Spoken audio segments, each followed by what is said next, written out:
कहानी एक बहुत समय पहले की बात है। एक छोटे से गांव में नसीरुद्दीन होजा अपने गधे के साथ रहते थे। होजा के पास कई चीजें थीं, लेकिन वह कभी भी उन चीजों पर अति गर्व नहीं करते थे। उनका गधा, जिसका नाम बद्र था, उनके सबसे अच्छे मित्र और सहयोगी के रूप में जाना जाता था। नसीरुद्दीन होजा और उनका गधा हमेशा एक साथ रहते थे, एक दूसरे के साथ खुश रहते थे और कोई भी समस्या सामने आती तो दोनों मिलकर उसका हल निकालते थे। गांव में हर कोई जानता था कि नसीरुद्दीन होजा हमेशा किसी न किसी मजेदार बात के लिए प्रसिद्ध रहते थे। एक दिन होजा ने तय किया कि वह गधे के साथ किसी महत्वपूर्ण यात्रा पर निकलेंगे। होजा का मानना था कि यह यात्रा उन्हें कुछ नया सिखाएगी और साथ ही गांव के लोगों को भी कुछ सीखने का मौका मिलेगा। होजा और बद्र दोनों ही तैयार हो गए और यात्रा पर निकल पड़े। रास्ते में उन्होंने देखा कि गांव के कुछ लोग उनके पास आकर हंसी मजाक कर रहे थे। एक व्यक्ति ने कहा, देखो देखो, नसीरुद्दीन होजा गधे पर सवार हैं। क्या यह एक पागलपन नहीं है? दूसरे ने कहा, होजा, तुमने गधे को अपने साथ यात्रा के लिए लिया है, क्या तुम्हें खुद चलने की हिम्मत नहीं है? नसीरुद्दीन होजा मुस्कराए और बोले, मुझे तुम्हारी बातें बहुत अच्छी लग रही हैं, लेकिन तुम लोग यह भूल रहे हो कि गधा मेरा सबसे अच्छा मित्र है। इस यात्रा में मुझे उसकी मदद चाहिए। इसके बाद होजा और उनका गधा आगे बढ़े। जैसे ही वे यात्रा पर आगे बढ़े, एक और व्यक्ति मिला जो गधे को देखकर बोला, अरे, यह गधा तो बहुत बड़ा है। नसीरुद्दीन होजा, क्या तुम उसे इस पर लाद कर ले जा रहे हो? होजा ने जवाब दिया, नहीं, यह मेरा गधा है और वह बहुत अच्छा है। फिर उन्होंने गधे से कहा, बद्र, तुम हमारे साथ चलो। लेकिन रास्ते में होजा और गधा फिर से लोगों के ताने सुनने लगे। कुछ लोग कहने लगे, होजा, तुम गधे पर क्यों सवार हो? तुम्हें खुद चलना चाहिए। होजा हंसी में जवाब देते हुए बोले, शायद तुम लोग नहीं समझ पा रहे हो कि गधे पर सवार होकर हम दोनों का समय और ऊर्जा बचा सकते हैं। लेकिन जब उन्होंने और कुछ दूरी तय की तो कुछ और लोग मिले जिन्होंने और भी तीखे ताने मारे। एक व्यक्ति बोला, तुम जैसे बुद्धिमान आदमी को गधे पर बैठने की बजाय खुद चलना चाहिए। यह गधा तुम्हारे सम्मान को कम करता है। होजा ने एक बार फिर मुस्कराया और कहा, अगर मैं गधे पर बैठा हूं तो क्या तुम्हें कोई समस्या है? यह सब कुछ सुनने के बाद होजा ने यह फैसला लिया कि वह अब गधे पर नहीं बैठेंगे। उन्होंने गधे को खुद चलने दिया और खुद भी पैदल चलने लगे। थोड़ी देर बाद एक और व्यक्ति ने उनसे पूछा, होजा, तुम अब पैदल क्यों चल रहे हो? होजा ने कहा, गधा अब अपनी यात्रा पर जा रहा है, मैं सिर्फ उसका साथी हूँ। कुछ समय बाद वे दोनों फिर से आगे बढ़े और एक और व्यक्ति मिला। इस बार वह व्यक्ति हैरान होकर बोला, तुम दोनों तो सबसे अच्छे साथी हो। नसीरुद्दीन होजा, तुम तो बहुत समझदार हो, लेकिन तुम्हारा गधा कैसे पैदल चल सकता है? होजा ने हंसते हुए जवाब दिया, अब तुम लोग क्या चाहते हो? यदि मैं गधे पर बैठता हूं तो तुम लोग कहते हो कि मुझे खुद चलना चाहिए, और अब जब मैं खुद चल रहा हूं तो तुम कहते हो कि गधा अकेला नहीं चल सकता। यह सुनकर वह व्यक्ति चुप हो गया और होजा ने समझाया, देखो, लोगों के ताने कभी खत्म नहीं होते। अगर तुम किसी बात पर खुश हो तो वह दूसरों को तंग करने का कारण बन सकती है। अगर तुम उनके तानों का जवाब देने में समय गंवा सकते हो तो वह भी किसी समाधान का हिस्सा नहीं होगा। इसलिए जो सही है वही करो और लोगों के तानों को तवज्जो मत दो। होजा और उनका गधा इस यात्रा में कई मजेदार अनुभवों से गुजरते हुए गांव वापस लौट आए। उन्होंने यह सीख लिया था कि किसी भी काम को करने से पहले दूसरों की राय से ज्यादा अपनी समझ और आत्मविश्वास पर ध्यान देना चाहिए। वे दोनों खुश थे कि उन्होंने एक दूसरे का साथ दिया और अपनी यात्रा पूरी की। गांव वाले भी उनके अनुभवों से हंसी खुशी हुए और उन्होंने यह सीखा कि जीवन में खुश रहने के लिए हमें खुद पर विश्वास करना चाहिए, न कि दूसरों के विचारों पर। कहानी 2। बहुत समय पहले की बात है। एक राज्य में एक चतुर, विद्वान और हाजिर जवाब व्यक्ति रहता था, जिसका नाम था मुल्ला नसीरुद्दीन। उसकी समझदारी और मजाकिया स्वभाव के किस्से दूर दूर तक मशहूर थे। उसी राज्य में एक राजा था, जो स्वयं को बहुत बुद्धिमान मानता था। एक दिन राजा ने सोचा, मुल्ला नसीरुद्दीन की बुद्धिमानी की खूब चर्चा है। मुझे देखना चाहिए कि क्या वह वास्तव में इतना चतुर है।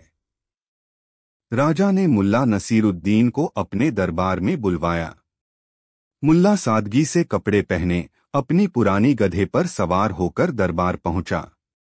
राजा ने उसे देखकर व्यंग्य में कहा, मुल्ला, तुम इस गधे पर क्यों आए हो? यह तुम्हारी प्रतिष्ठा के लिए ठीक नहीं है। मुल्ला ने मुस्कुराते हुए जवाब दिया, महाराज, गधा मेरा साथी है। अगर मैं इसे छोड़कर आता तो यह दुखी हो जाता, और अगर मैं इसे महल के बाहर बांधता तो लोग इसे राजा का गधा समझ लेते। राजा और दरबारियों को हंसी आ गई। राजा ने सोचा कि मुल्ला को और कठिन प्रश्नों में उलझाना चाहिए। राजा ने मुल्ला से कहा, मैं तुमसे 3 सवाल पूछूंगा। अगर तुमने जवाब दे दिया तो मैं तुम्हें इनाम दूंगा, लेकिन अगर तुम जवाब न दे पाए तो तुम्हें सजा मिलेगी। मुल्ला ने सिर झुकाकर कहा, महाराज, आपकी इच्छा मेरे लिए आदेश है। राजा ने पहला सवाल पूछा, दुनिया का केंद्र कहाँ है? मुल्ला ने तुरंत अपनी छड़ी जमीन पर टिकाई और कहा, महाराज, यही दुनिया का केंद्र है। अगर आपको यकीन नहीं तो नापकर देख लीजिए। दरबार में ठहाके गूंज उठे। राजा ने दूसरा सवाल पूछा, आसमान में कितने तारे हैं? मुल्ला ने अपने गधे के शरीर पर हाथ फेरते हुए कहा, महाराज, मेरे गधे के शरीर पर जितने बाल हैं उतने ही तारे हैं। अगर आपको यकीन न हो तो गिनने के लिए एक विद्वान को बुला लीजिए। राजा ने मुस्कुराते हुए तीसरा सवाल पूछा, मेरे दरबार में कितने बाल हैं? मुल्ला ने राजा की ओर देखा और कहा, महाराज, आपके सिर के बालों की संख्या वही है जो मेरे गधे की पूंछ के बालों की है। अगर आपको संदेह हो तो दोनों को गिनवा लीजिए। राजा मुल्ला की हाजिर जवाबी से बहुत प्रभावित हुआ। उसने कहा, मुल्ला, तुम वास्तव में बहुत चतुर हो। मैं तुम्हें इनाम में सोने की 100 अशर्फियां देता हूं। मुल्ला ने विनम्रता से कहा, महाराज, मुझे इनाम में यह नहीं चाहिए। आप मुझे बस यह वचन दीजिए कि मैं जब भी आपके दरबार में आऊं, मुझे अपनी बातें कहने की स्वतंत्रता मिले। राजा ने सहर्ष वचन दे दिया। यह कहानी न केवल मुल्ला नसीरुद्दीन की बुद्धिमत्ता को दर्शाती है, बल्कि यह भी सिखाती है कि चतुराई और हाजिर जवाबी से किसी भी परिस्थिति का सामना किया जा सकता है। राजा ने मुल्ला की बुद्धिमानी को स्वीकार किया और उन्हें इनाम दिया। मुल्ला ने इनाम लेते हुए कहा, महाराज, इनाम से ज्यादा खुशी मुझे इस बात की है कि आप मेरे उत्तरों को समझ पाए। बुद्धिमानी केवल सवालों का जवाब देना नहीं है, बल्कि जीवन के अर्थ को समझना और उसे जीना है। इसके बाद राजा और मुल्ला के बीच गहरी मित्रता हो गई। मुल्ला नसीरुद्दीन की चतुराई और सादगी ने राजा और दरबारियों को भी जीवन के महत्वपूर्ण पाठ सिखाए। यह कहानी हमें सिखाती है कि जीवन में बुद्धिमानी केवल ज्ञान तक सीमित नहीं है, बल्कि सही निर्णय लेने और जीवन को सही ढंग से जीने में है। कहानी 3। कई साल पहले नंदा नगरी में एक भिखारी भूख से पीड़ित था और खाने के लिए कुछ ढूंढ रहा था। उसी समय एक आदमी ने उसे कुछ रोटियां दी। अब भिखारी रोटी के लिए सब्जी ढूंढ रहा था, तभी उसे पास में एक पांडाल मिलता है। वहां भिखारी पंडाल मालिक से रोटी के लिए सब्जी मांगता है। पंडाल का मालिक भिखारी को देख लेता है और गुस्से में उसे भगा देता है। बदकिस्मत भिखारी किसी तरह पंडाल मालिक की नजरों से बचकर पंडाल की रसोई में पहुंच जाता है। वहां उन्होंने हर तरह की स्वादिष्ट सब्जियां देखीं। गर्म सब्जियों से भाप निकलने लगी। जब भिखारी ने भाप देखी तो उसने सोचा कि अगर वह रोटी को इस भाप में छोड़ दे तो इसमें भी सब्जी का स्वाद आएगा। इससे रोटी को सब्जी वाला स्वाद मिल जाएगा और सब्जी की जरूरत खत्म हो जाती है। इसी वजह से भिखारी सब्जियों को रोटी पर नहीं बल्कि सब्जियों की भाप पर रोटी को डालता है। अचानक पंडाल का मालिक आता है और भिखारी को सब्जियां चुराते देख लेता है। भिखारी ने कहा कि उसने सब्जियां नहीं चुराईं। इसमें केवल सब्जियों जैसी गंध आ रही थी। मालिक ने भिखारी को धमकाया और कहा कि अगर उसे सिर्फ भाप मिला तो उसे इसकी कीमत भी चुकानी पड़ेगी। भिखारी ने भयभीत स्वर में उनसे कहा, हे प्रभु, मेरे पास भाप के अलावा कुछ भी नहीं है। फिर पंडाल का मालिक उसे पकड़कर मुल्ला नसरुद्दीन के दरबार में ले जाता है। डरी हुई आवाज में भिखारी उससे कहता है, मालिक, मेरे पास कुछ भी नहीं है जिससे कि मैं खुशबू की कीमत चुका सकूं। तब पंडाल मालिक उसे पकड़कर मुल्ला नसरुद्दीन के दरबार ले जाता है। मुल्ला नसरुद्दीन पंडाल मालिक और भिखारी की बातों को गौर से सुनते हैं। दोनों की बातें सुनने के बाद मुल्ला कुछ देर सोचकर पंडाल मालिक से कहते हैं कि तुम्हें अपनी सब्जी की खुशबू के बदले पैसे चाहिए। पंडाल मलिका कहता है, जी हाँ। फिर मुल्ला पंडाल मालिक से कहते हैं, ठीक है, तुम्हारी सब्जी की खुशबू की कीमत मैं स्वयं दूंगा। यह सुनते ही पंडाल मालिक खुश हो जाता है। फिर मुल्ला नसरुद्दीन उसे बताते हैं, देखो, मैं तुम्हारी सब्जी की खुशबू की कीमत सिक्कों की खनक से अदा करूंगा। इतना कहते ही मुल्ला अपनी जेब से कुछ सिक्के निकालते हैं और दोनों हाथों में लेकर उन्हें खनखनाने लगते हैं। फिर उन सिक्कों को दोबारा जेब में डाल लेते हैं। यह सब देखकर पंडाल मालिक हैरान हो जाता है। वह मुल्ला नसरुद्दीन से कहता है कि यह उन्होंने कैसी कीमत अदा की है। जवाब में मुल्ला कहते हैं, तुम्हारी सब्जी की खुशबू इस भिखारी ने ली थी, इसी वजह से मैंने तुम्हें सिक्कों की खनक सुनाई है। अगर इस भिखारी ने सब्जी ली होती तो तुम्हें कुछ सिक्के जरूर मिलते। मुल्ला का जवाब सुनकर पंडाल मालिक आंखें चुराते हुए वहां से चला जाता है। भिखारी भी खुशी खुशी अपने रास्ते निकल जाता है।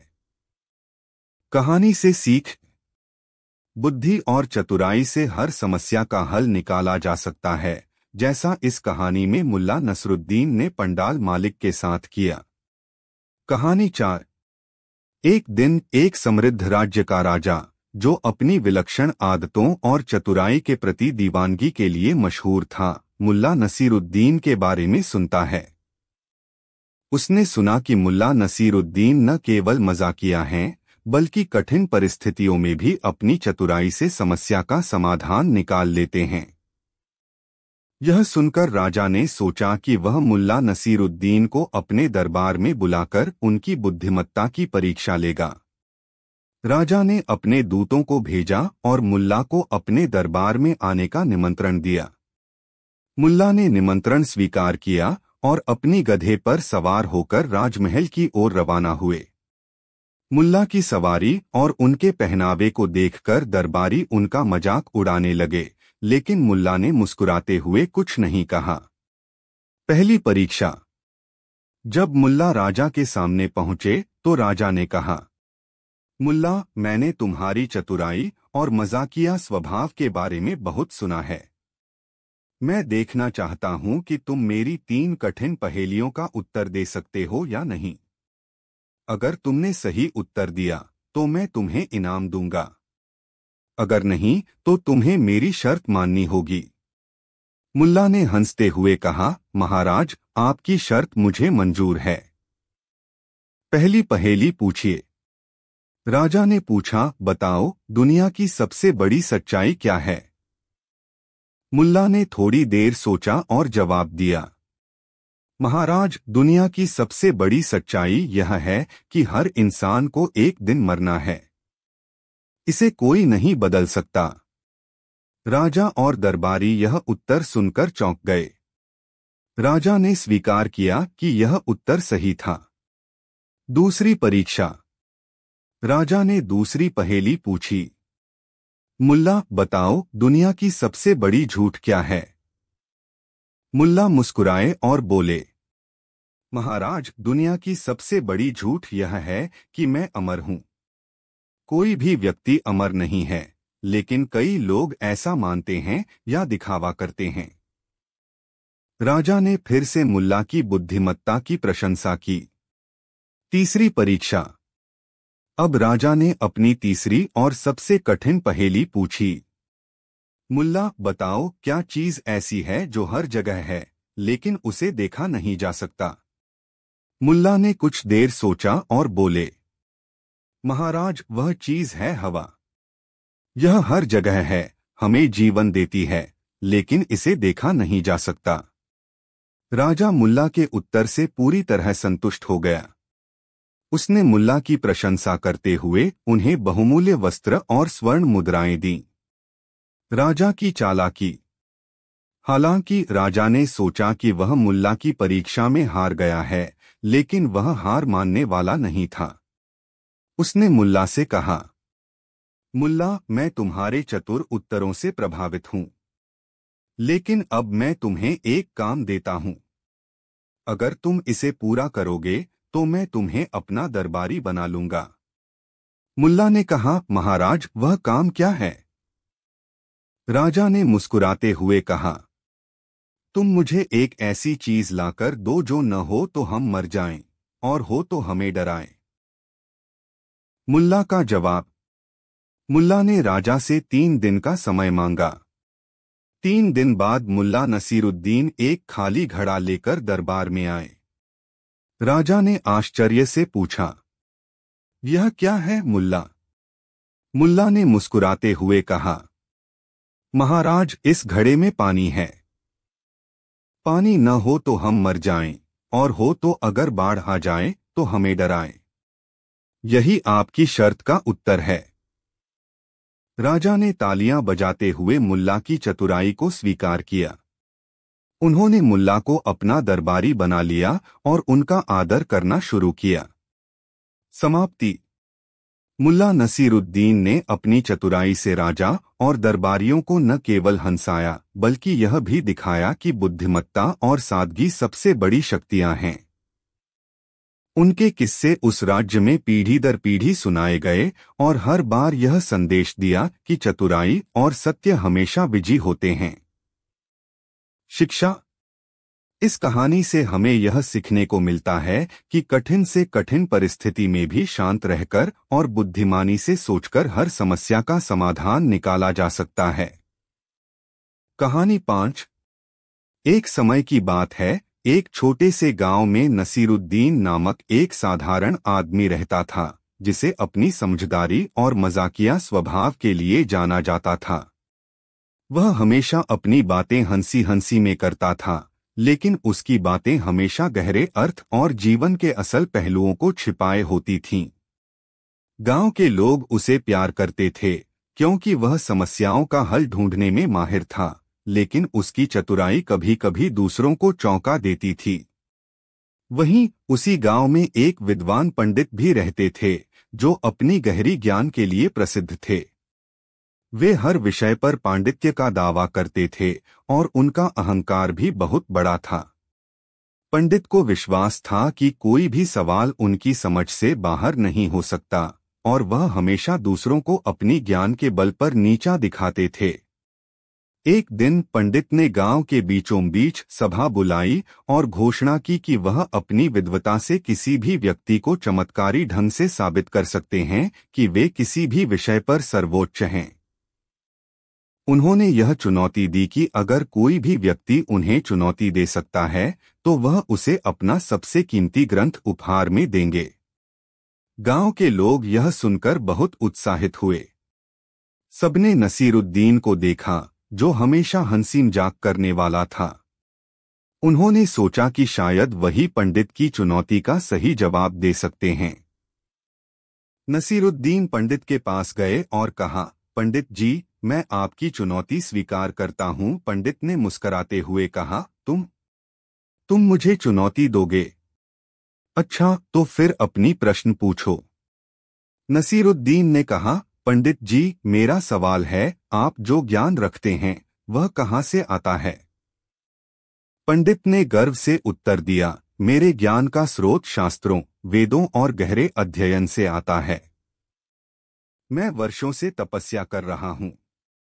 नसीरुद्दीन मुस्कुराते हुए बोले, तो क्या आप यह कह रहे हैं कि आपने अपने ज्ञान के लिए कभी भी किसी से कुछ सीखा नहीं? पंडित ने कहा, नहीं, मैंने अपने ज्ञान के लिए किसी से कुछ नहीं सीखा, केवल अपने अध्ययन और अनुभव से सब कुछ जाना है। नसीरुद्दीन ने फिर पूछा, तो फिर आप यह क्यों नहीं मानते कि आपने किसी न किसी से कुछ सीखा है?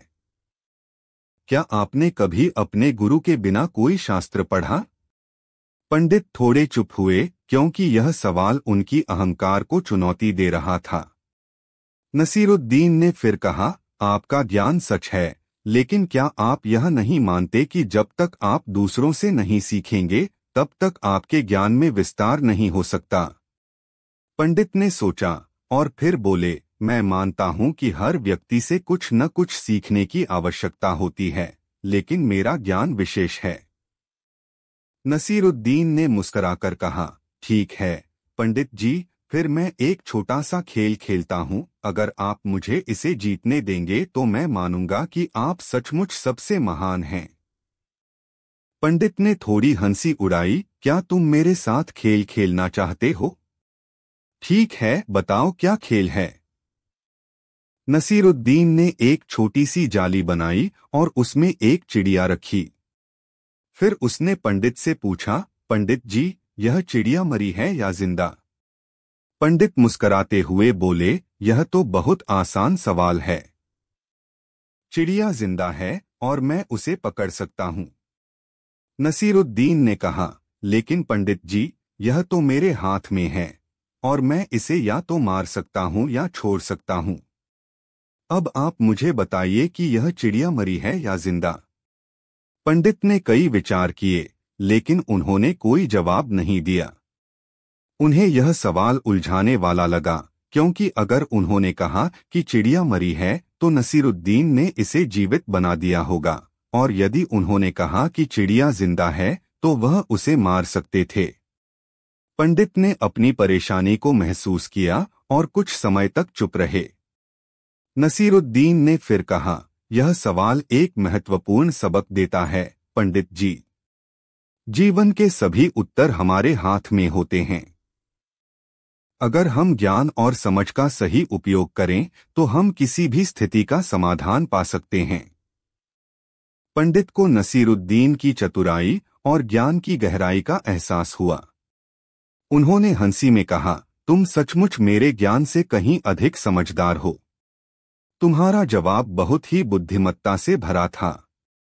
नसीरुद्दीन ने पंडित से पूछा, तो क्या आप अब मानते हैं कि ज्ञान सिर्फ किताबों से नहीं बल्कि जीवन के अनुभवों से भी आता है? पंडित ने सिर झुकाते हुए कहा, मैं मानता हूं। तुमने मुझे एक महत्वपूर्ण पाठ सिखाया है। नसीरुद्दीन मुस्कुराए और बोले, धन्यवाद पंडित जी, पर याद रखिए, असली ज्ञान तब ही आता है जब हम अपने अहंकार को छोड़ देते हैं और दूसरों से सीखने के लिए तैयार होते हैं। यह कहानी नसीरुद्दीन की चतुराई और विद्वान पंडित के अहंकार को एक सुंदर तरीके से चुनौती देने की कहानी बन गई। पंडित ने नसीरुद्दीन से न केवल एक सबक सीखा, बल्कि उसने यह भी समझा कि ज्ञान का असली स्रोत सिर्फ किताबों से नहीं बल्कि जीवन के अनुभवों और दूसरों से सीखने से मिलता है। इस तरह नसीरुद्दीन ने अपनी समझदारी और सूक्ष्मता से विद्वान पंडित को सिखाया कि ज्ञान की सच्ची महिमा दूसरों से सीखने और खुद को सुधारने में है। कहानी 6। एक दिन मुल्ला नसीरुद्दीन अपने गांव के चौपाल में बैठे हुए थे। आसपास के लोग अपनी रोजमर्रा की समस्याएं लेकर उनके पास आ रहे थे। कोई अपनी फसल के नुकसान की शिकायत कर रहा था, तो कोई अपने व्यापार में हो रहे घाटे का रोना रो रहा था। मुल्ला ने सबकी बातें ध्यान से सुनी और कहा, सभी समस्याओं की जड़ एक ही है, सच्चाई। लोग सच्चाई से डरते हैं या उसे छिपाते हैं। अगर हम सच्चाई को जान लें और स्वीकार करें तो सारी समस्याएं हल हो जाएंगी। गांव के मुखिया ने यह सुनकर पूछा, मुल्ला, सच्चाई का रहस्य क्या है? मुल्ला मुस्कुराए और बोले, सच्चाई का रहस्य जानने के लिए एक यात्रा करनी होगी, लेकिन यह यात्रा कठिन होगी और हर कोई इसे पूरी नहीं कर सकता। मुखिया ने उत्सुकता से कहा, हम सब तुम्हारे साथ चलेंगे। हमें सच्चाई का रहस्य जानना है। अगली सुबह मुल्ला नसीरुद्दीन और गांव के लोग यात्रा पर निकल पड़े। चलते चलते वे एक घने जंगल में पहुंचे। वहां एक बूढ़ा लकड़हारा बैठा हुआ था। उसने मुल्ला से पूछा, तुम सब कहां जा रहे हो? मुल्ला ने उत्तर दिया, हम सच्चाई का रहस्य जानने जा रहे हैं। लकड़हारा हंस पड़ा और बोला, तो पहले मेरे सवाल का जवाब दो। अगर तुम सही जवाब दे सके तो मैं तुम्हें आगे जाने दूंगा। उसने पूछा, अगर एक आदमी के पास 10 सोने के सिक्के हों और वह हर दिन एक सिक्का खो दे तो उसके पास कितने दिन बाद कुछ नहीं बचेगा? गांव वाले सोच में पड़ गए। लेकिन मुल्ला ने तुरंत उत्तर दिया, 10 दिन बाद वह गरीब नहीं होगा। वह तब गरीब होगा जब उसका साहस और मेहनत खत्म हो जाएगी। लकड़हारा यह सुनकर खुश हुआ और बोला, तुमने सही उत्तर दिया। आगे बढ़ो। आगे बढ़ते हुए सभी एक छोटे से गांव पहुंचे, जहां एक व्यापारी लोगों को चमत्कारी औषधि बेच रहा था। उसने दावा किया कि यह औषधि पीने से इंसान अमर हो जाएगा। लोग उसकी बातों में आकर औषधि खरीद रहे थे। मुल्ला ने पूछा, क्या यह सच में अमर बना सकती है? व्यापारी ने झूठ बोलते हुए कहा, बिल्कुल। यह औषधि तो राजाओं और साधुओं ने भी आजमाई है। मुल्ला मुस्कुराए और बोले, तो तुम इसे खुद क्यों नहीं पी लेते? व्यापारी चुप हो गया। मुल्ला ने लोगों से कहा, सच्चाई यह है कि कोई भी औषधि अमर नहीं बना सकती। यह व्यक्ति केवल तुम्हारे लालच का फायदा उठा रहा है। गांव वालों ने व्यापारी को भगा दिया और यात्रा आगे बढ़ी। जैसे जैसे यात्रा कठिन होती गई, कुछ लोग पीछे लौटने लगे। मुल्ला ने कहा, सच्चाई तक पहुंचना आसान नहीं है। हर व्यक्ति इसे सहन नहीं कर सकता। अंत में केवल मुल्ला और कुछ लोग एक गुफा तक पहुंचे।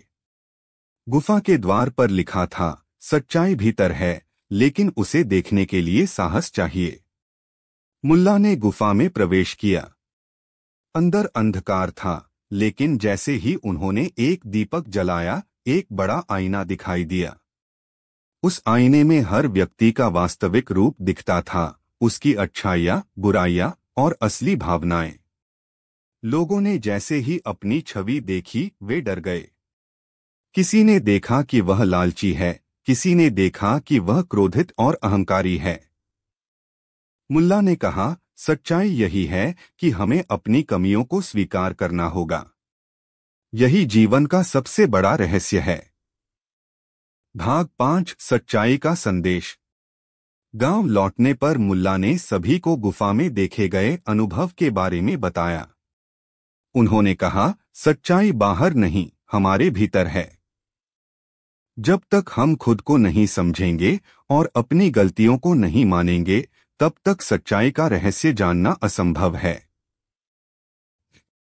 कहानी का संदेश। मुल्ला नसीरुद्दीन की यह कहानी हमें सिखाती है कि सच्चाई को जानने के लिए खुद से सामना करना और अपनी कमजोरियों को स्वीकार करना आवश्यक है।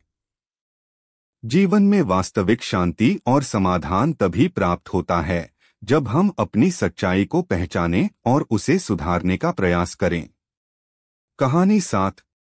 किसी गांव में एक राजा शासन करता था, जो अपनी कठोरता और अन्यायपूर्ण फैसलों के लिए प्रसिद्ध था।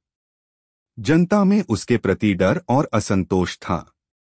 उसी राज्य के एक कोने में मुल्ला नसीरुद्दीन अपने गधे पर सवार होकर गांव-गांव घूमते हुए अपने मजाकिया अंदाज में लोगों की समस्याएं हल करते थे।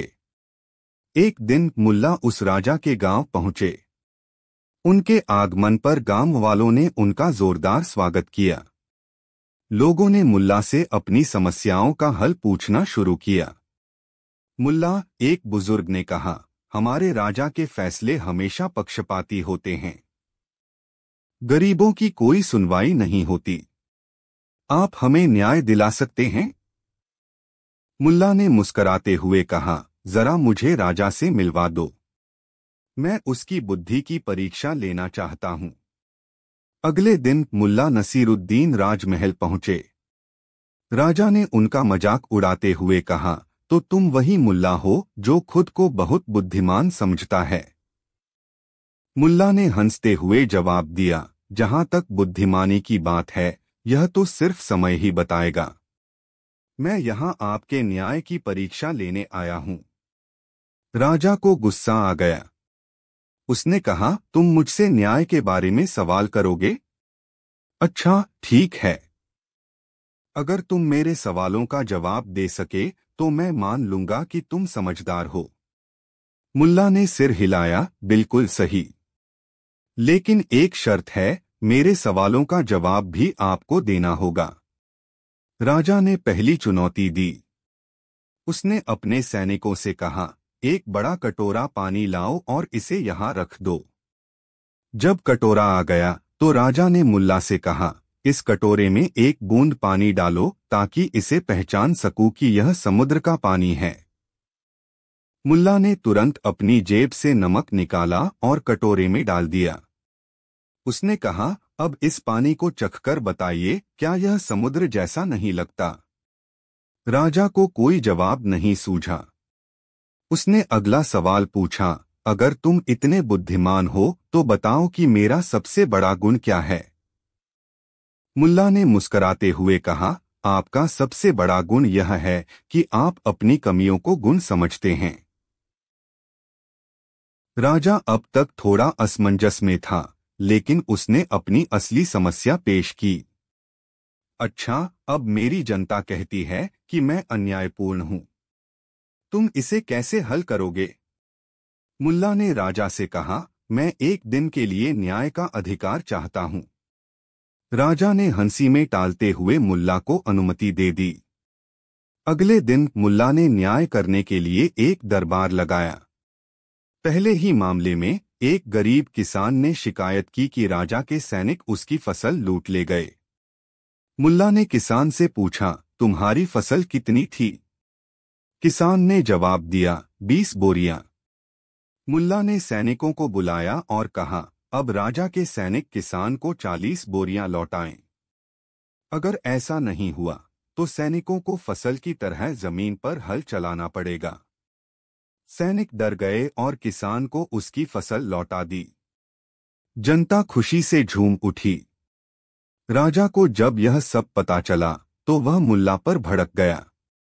उसने मुल्ला को बुलाया और कहा, तुमने मेरे सैनिकों को सजा दी। अब बताओ मैं तुम्हें क्या सजा दूं? मुल्ला ने हंसते हुए कहा, राजा साहब, आप सजा देने से पहले यह सोचना चाहिए कि आपने जनता का दिल जीत लिया या खो दिया। अगर आपने सजा दी तो जनता आपके खिलाफ हो जाएगी। राजा यह सुनकर चुप हो गया। उसने मुल्ला को छोड़ दिया और जनता के साथ न्यायपूर्ण व्यवहार करने का वादा किया।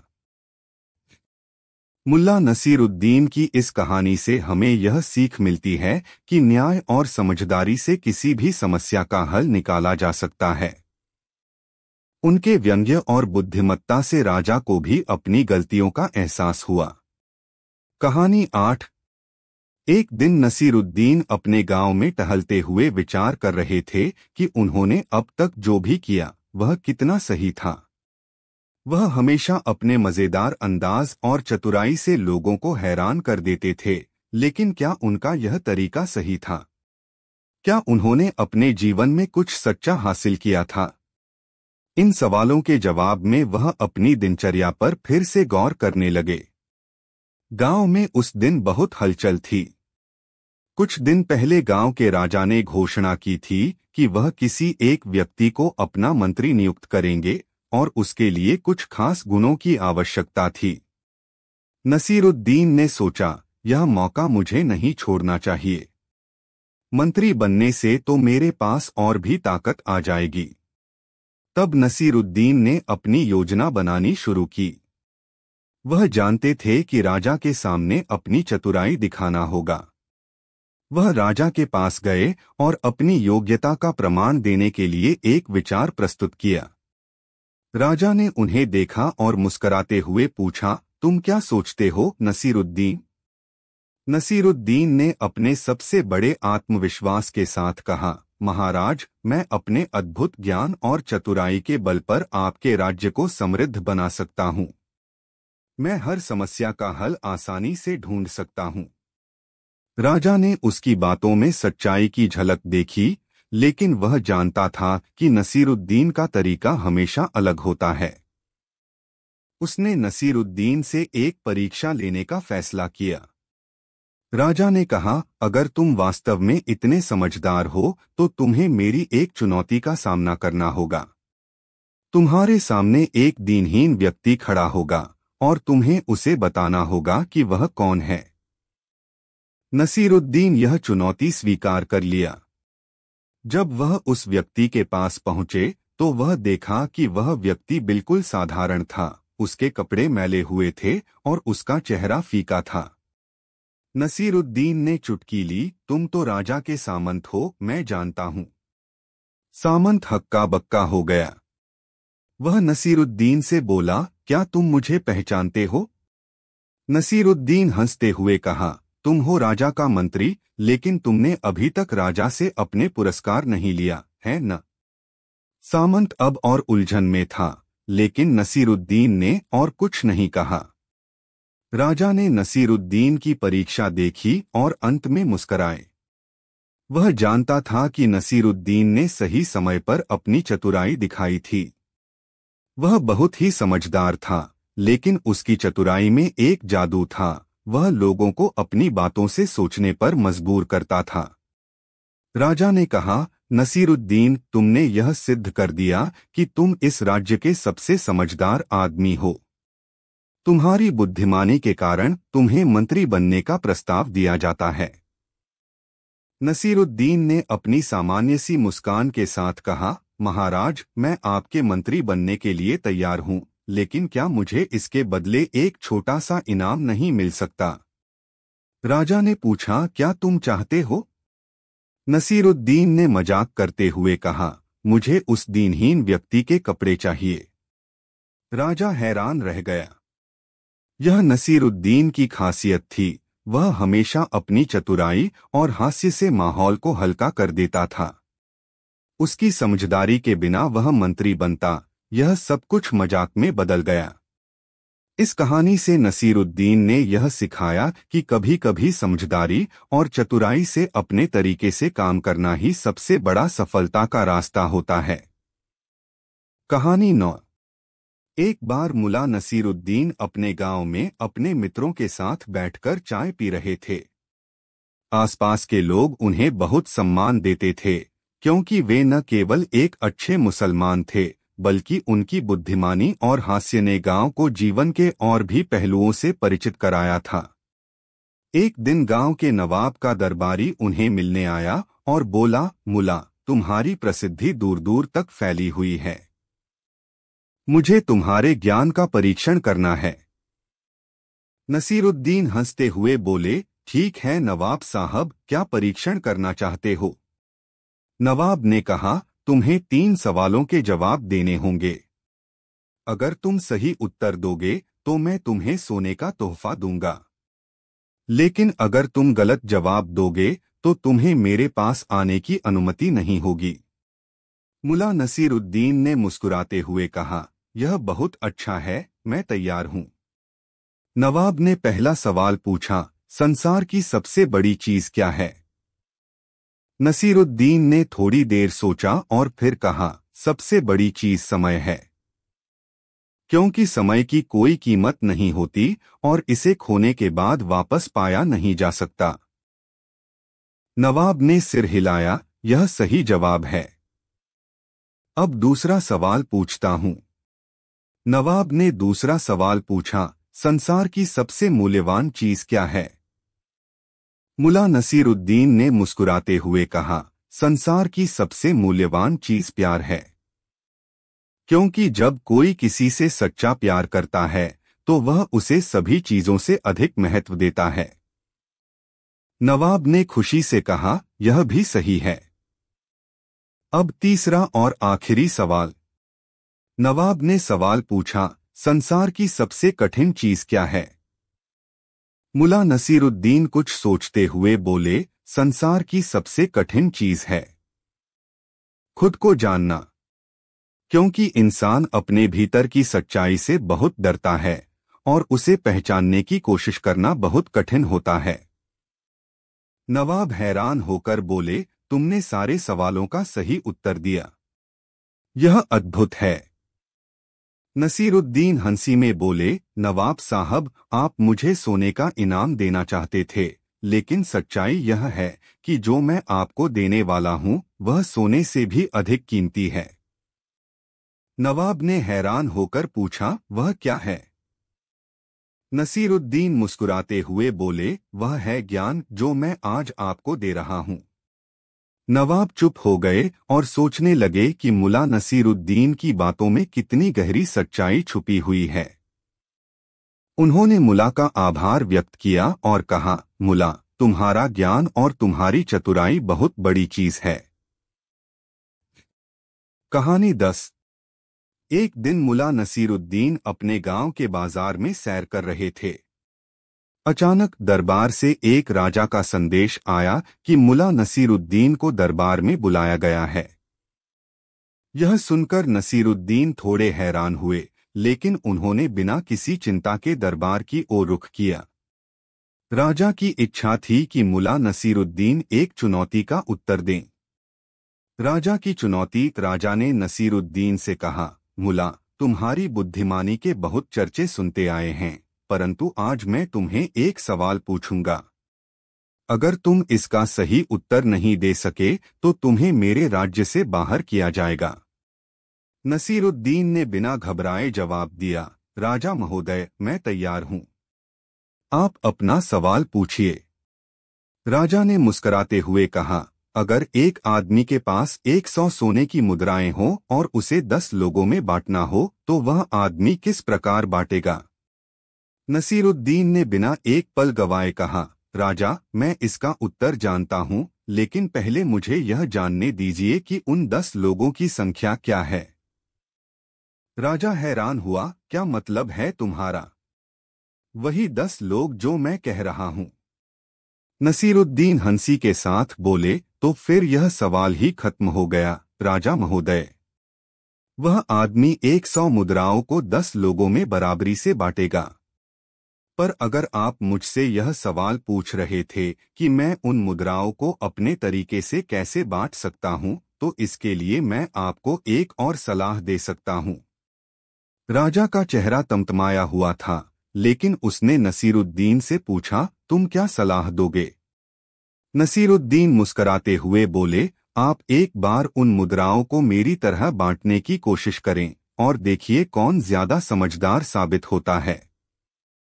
मुल्ला की चतुराई। राजा ने सोचा कि मुल्ला नसीरुद्दीन उनके प्रश्न का मजाक बना रहे हैं, लेकिन नसीरुद्दीन ने अपनी चतुराई से यह साबित कर दिया कि उसे केवल सवाल का सही उत्तर देना नहीं आता था, बल्कि उसने राजा को यह समझाया कि जीवन में कभी कभी हमें तात्कालिक सवालों का उत्तर नहीं देना होता, बल्कि पूरी स्थिति को समझने की आवश्यकता होती है। कहानी का अंत। राजा ने मुल्ला की बुद्धिमानी और उसकी सरलता को सराहा और उसे दरबार में उच्च सम्मान दिया।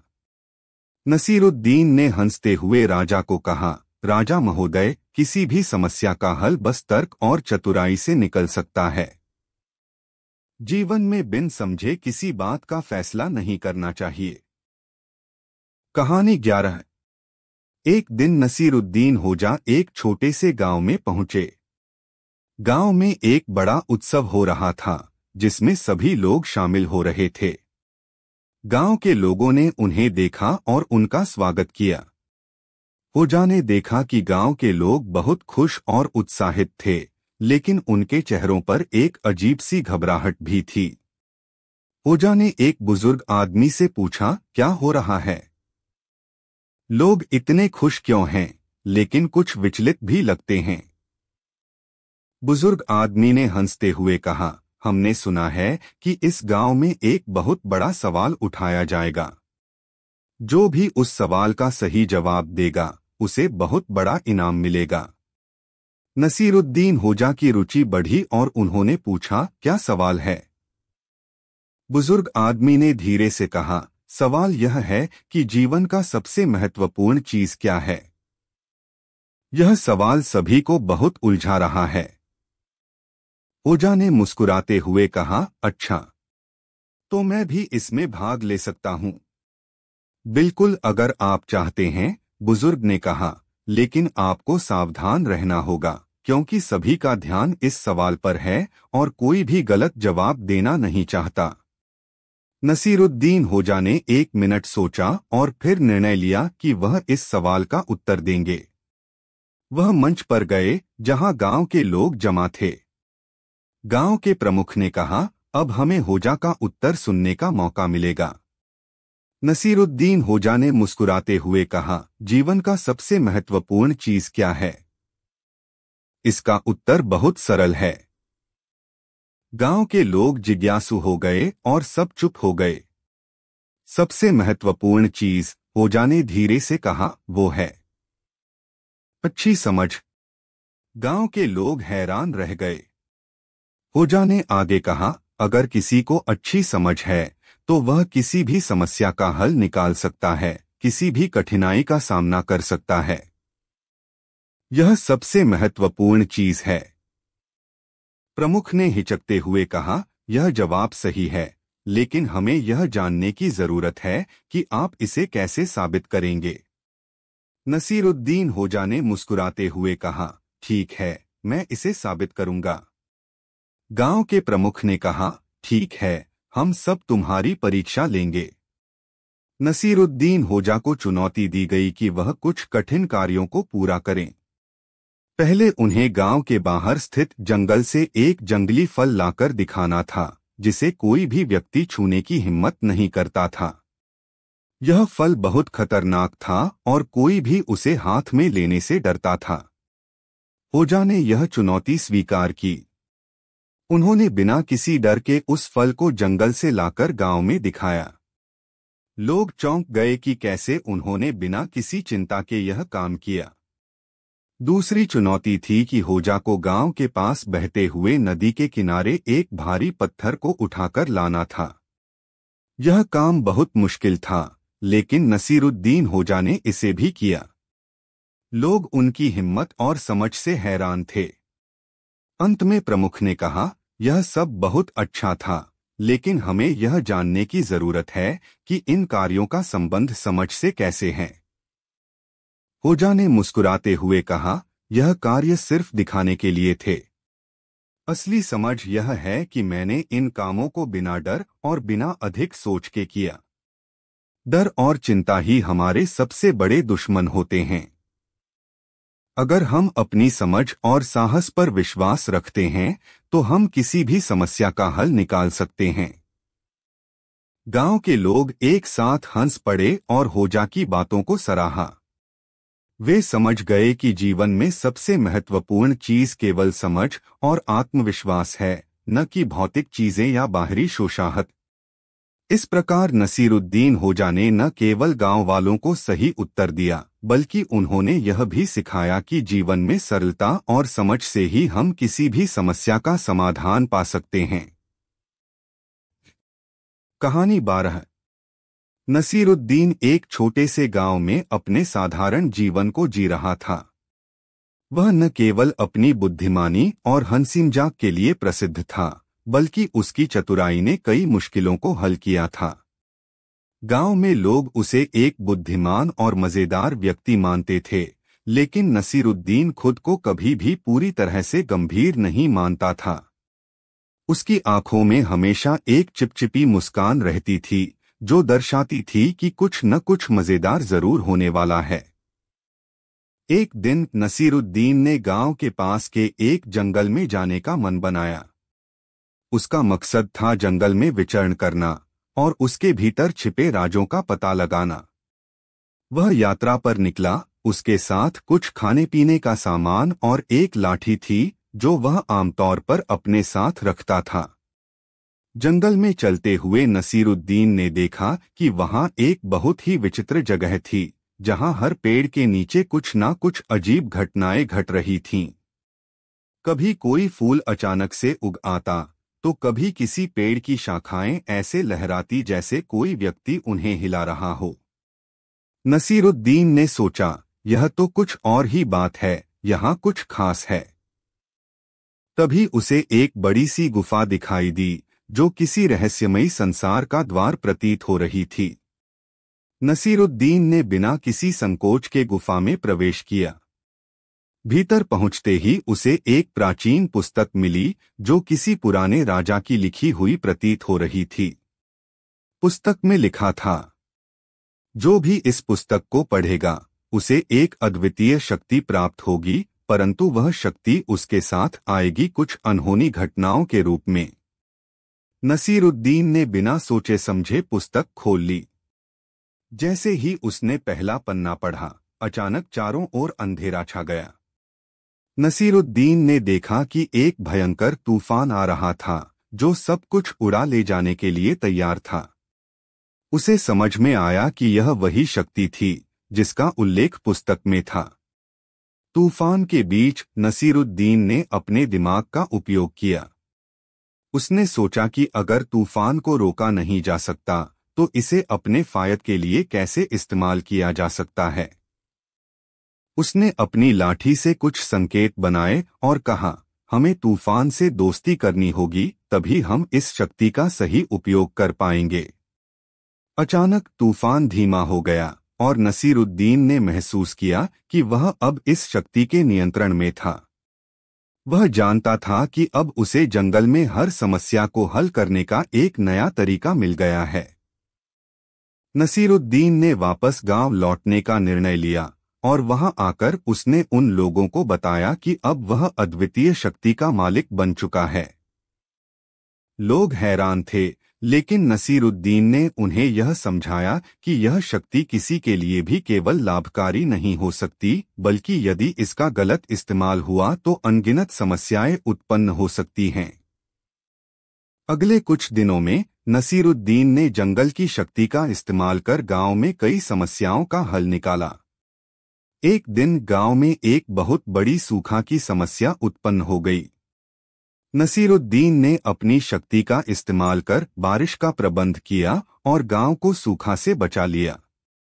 लेकिन एक दिन नसीरुद्दीन को एहसास हुआ कि उसकी शक्ति ने उसे एक बोझ बना दिया है। उसे अब यह महसूस होने लगा था कि यदि वह शक्ति का सही तरीके से इस्तेमाल नहीं करता, तो वह अपनी समझदारी और मनुष्यता से दूर हो जाएगा। उसने अपने ज्ञान और शक्ति को छोड़ने का फैसला किया और गुफा में वापस जाकर पुस्तक को उसी जगह छोड़ दिया जहां से उसे मिला था।